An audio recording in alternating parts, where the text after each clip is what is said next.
কোনো ঘোষণা নেই, কোনো আগাম সংকেত নেই। অথচ হঠাৎ করে দেশের সীমানা পেরিয়ে এখন লন্ডনে বাংলাদেশ জামায়াতে ইসলামীর আমির ডাক্তার শফিকুর রহমান। চারদিকে থমথমে পরিস্থিতি, রাজনীতির আকাশ মেঘলা। ঠিক তখনই এই নিঃশব্দ সফর।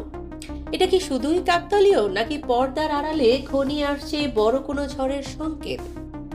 আজ আমরা উন্মোচন করব লন্ডনের সেই রহস্যময় সফরের অন্তরালের গল্প। কি ঘটছে বিলেতের মাটিতে, আর কেনই বা ঢাকার রাজনীতিতে বইছে উৎকণ্ঠার হাওয়া?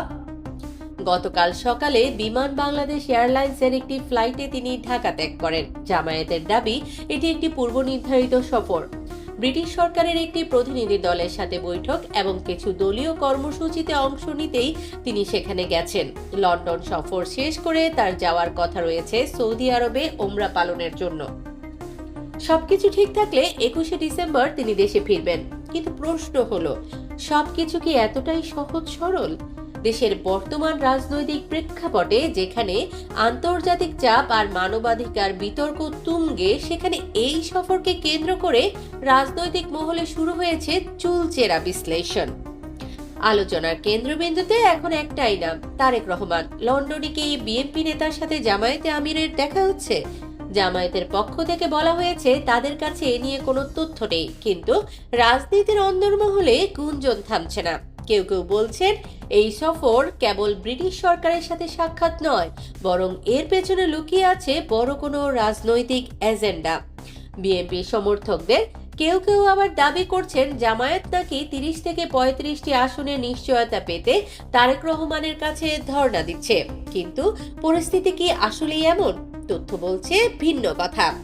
জামায়াত যেখানে 8 দলের জোট নিয়ে 300 আসনে প্রার্থী চূড়ান্ত করার পথে, সেখানে বিএনপির এই দাবি কতটুকু যৌক্তিক তা নিয়ে উঠেছে প্রশ্ন। এদিকে রাজনীতির ময়দানে নতুন মোড় নিয়ে এসেছে ওসমান হাদি ইস্যু। হাদির ওপর হামলার ঘটনায় বিএনপির ভূমিকা নিয়ে এখন সামাজিক যোগাযোগ মাধ্যমে সমালোচনার ঝড় বইছে।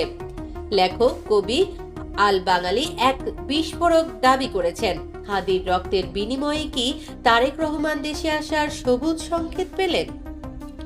কেন হাদির ওপর হামলার রাতেই তারেক রহমান দেশে ফেরার ঘোষণা দিলেন? কেন হাদির ঘাতককে জামিন করাতে বিএনপির কেন্দ্রীয় নেতারা এগিয়ে এলেন?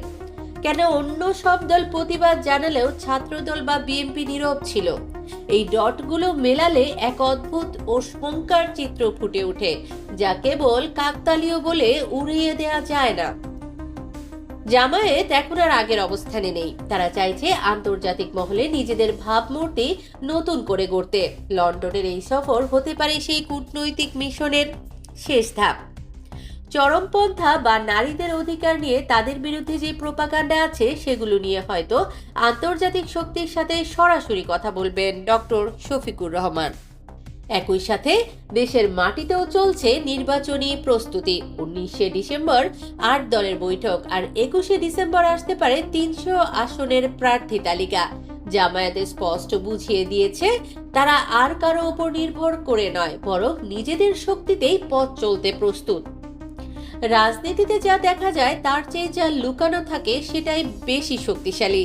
ডাক্তার শফিকুর রহমানের এই লন্ডন সফর কি বাংলাদেশের রাজনীতিতে নতুন কোনো ভোরের ইঙ্গিত, নাকি কোনো বড় সংঘাতের পূর্বাভাস? 21শে ডিসেম্বর তার ফেরার অপেক্ষায় পুরো দেশ। আপনার কি মনে হয় এই সফর কি শুধুই ওমরা আর বৈঠক, নাকি এর পেছনে আছে কোনো গোপন মিশন? কমেন্ট করে আপনার মতামত জানান। ভিডিওটি ভালো লাগলে শেয়ার করুন এবং পরবর্তী আপডেটের জন্য আমাদের সাথেই থাকুন।